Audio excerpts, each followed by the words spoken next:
What are your overall thoughts for the Ultimate Angler Championship? Welcome back to the channel. Welcome back to the vlog. If you're new, my name is Steve Chapman. The Ultimate Angler Championship ended yesterday.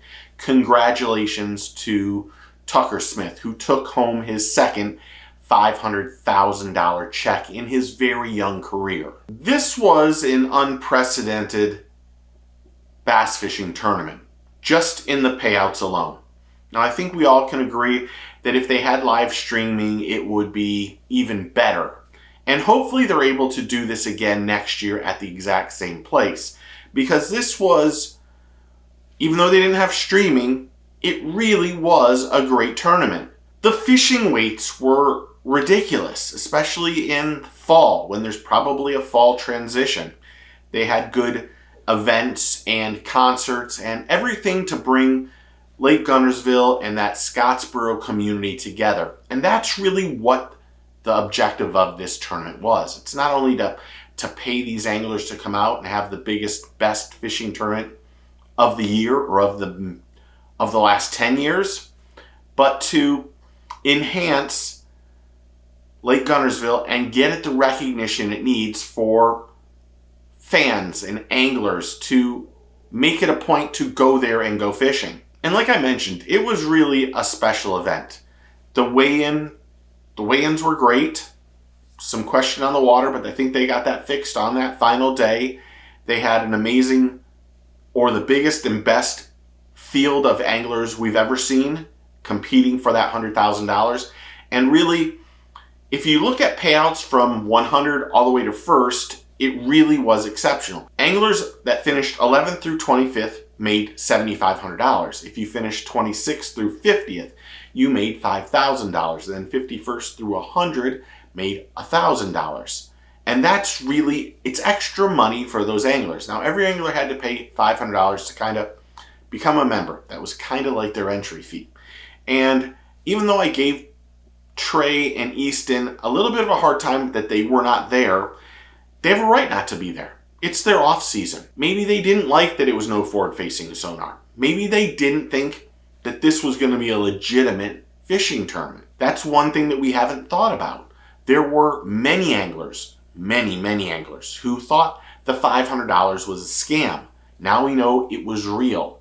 And this Unified Pros, the city of Scottsboro, and the Ultimate Angler Championship is something that hopefully they can do next year and that it's legit. And while the communication for me was the absolute worst, that's perfectly fine.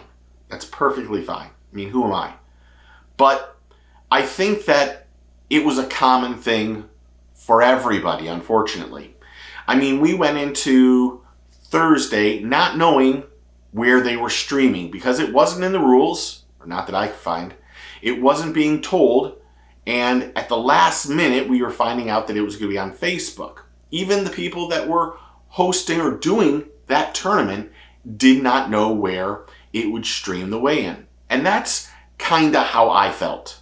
I believe communication is extremely important in our lives, in the good, the bad, every time.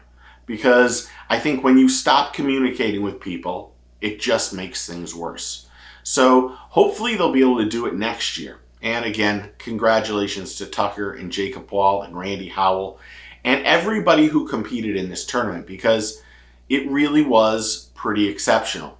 But I want to know what you thought. Did you have a hard time knowing where it was? Would you have known this tournament even existed and was streaming online if it weren't for our channel? Should they do it again? And if so, should it go back to Guntersville or should it go someplace else? Because really it comes down to, if the state of Alabama will pay those payouts, it's going to go to their best lake. You wouldn't go to Logan Martin.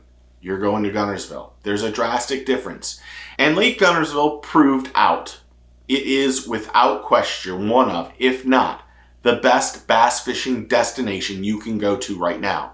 And this isn't even their peak time. I can't even imagine what this would do if it was held early in the year. But hopefully they don't do that. Hopefully they keep it where it's after all of the big tournaments are there so more people can qualify.